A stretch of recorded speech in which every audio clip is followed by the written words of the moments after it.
സാംസ്കാരിക വകുപ്പ് മന്ത്രി ഇടപെട്ടുകൊണ്ട്, മുഖ്യമന്ത്രി ഇടപെട്ടുകൊണ്ട് കളഞ്ഞത്. ആ ഭാഗങ്ങൾ ഞാൻ പറഞ്ഞ പോയിന്റ് അതാണ്. നിരവധിയായിട്ടുള്ള കേസുകൾ നടക്കുന്നുണ്ട്. കേസുമായി ബന്ധപ്പെട്ടുകൊണ്ട് ആളുകൾ മുന്നോട്ട് പോകുന്നുണ്ട്.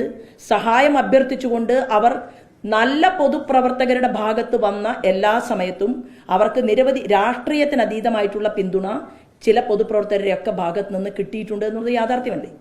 അപ്പൊ അതിനെ ആ ഒരു ഏതെങ്കിലും ഒരു സ്ഥലത്ത് ഒരു പരാതി കൊടുത്തതും ആ പരാതി കൊടുത്ത വിഷയത്തെ മാത്രം ആധികാരികമാക്കിക്കൊണ്ട് നമുക്ക് ഒരിക്കലും ഒരു പത്രപ്രവർത്തകൻ എന്നുള്ള രീതിയിൽ ഈ കാര്യത്തെ നോക്കിക്കാണാൻ പാടില്ല എന്നാണ് എൻ്റെ അഭിപ്രായം. ആത്മാർത്ഥതയുണ്ടല്ലോ, ആത്മാർത്ഥതയുള്ളത് കൊണ്ട് ഈ ഭാഗങ്ങളെല്ലാം ഉൾക്കൊള്ളിച്ചുകൊണ്ട് ഈ വിഷയത്തിൽ ആരാണ് ഇതിനകത്ത് ഇടപെടേണ്ടത്? മാധ്യമ സുഹൃത്തുക്കൾ പറയണം, ആരാ ഇടപെടേണ്ടത്? ഗവൺമെന്റ് അല്ലേ?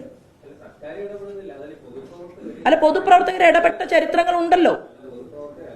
എല്ലാവരും ഇടപെടുന്നുണ്ടോ എന്നതിനെ കുറിച്ച് എനിക്ക് ഉത്തരം പറയാൻ സാധിക്കില്ല. പക്ഷേ ഇടപെടുന്ന പൊതുപ്രവർത്തകരുണ്ട്.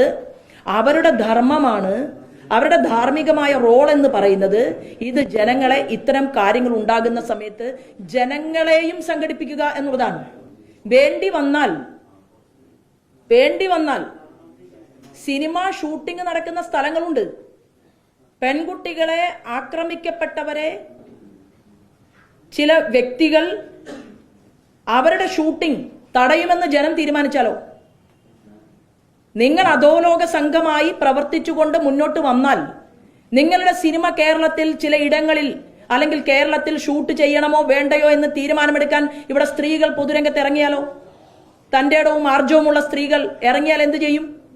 ഇറങ്ങേണ്ട സാഹചര്യം ഉണ്ടാവും. ഇങ്ങനെയാണെങ്കിൽ നിങ്ങളെല്ലാം അഭ്രപാളികളിൽ വളർത്തി നിങ്ങളെല്ലാം കാണുന്ന സമയത്ത് സന്തോഷത്തോടുകൂടി നിങ്ങളുടെ സിനിമയൊക്കെ നോക്കിക്കണ്ട് ഇത് സമൂഹത്തിന്, സൊസൈറ്റിക്ക് ഒരു ഉപകാരമാകട്ടെ എന്ന് തീരുമാനമെടുത്തുകൊണ്ട് കലയെന്ന് പറയുന്നത് മനുഷ്യനെ നന്മയിലേക്ക് നയിക്കുന്ന പാതയാണ് എന്ന് മനസ്സിലാക്കിക്കൊണ്ട് നിങ്ങൾക്കെല്ലാം മൗനമായിട്ട് ജയ് വിളിക്കുമ്പോൾ നിങ്ങളിവിടെ അധോലോക സംഘത്തെ പോലെയാണ് പെരുമാറുന്നതെങ്കിൽ, വ്യവഹരിക്കുന്നതെങ്കിൽ, നിങ്ങൾ ആരാണെങ്കിലും, അത് ഏത് തലതൊട്ടപ്പനാണെങ്കിലും ഏത് തമ്പുരാനാണെങ്കിലും നിങ്ങൾക്കെതിരായി ഒരു സംഘടിതമായിട്ടുള്ള ഒരു ശക്തിയെ കേരളത്തിൽ ഒരുക്കിയെടുക്കാൻ ഞങ്ങൾക്ക് സാധിക്കും.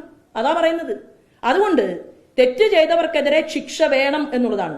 അതിന് ഈ സംസ്ഥാന ഗവൺമെന്റ് തയ്യാറെടുപ്പ് നടത്തണം എന്നുള്ളതാണ് ഈ വിഷയത്തിന്റെ കാതൽ എന്ന് പറയുന്നത്.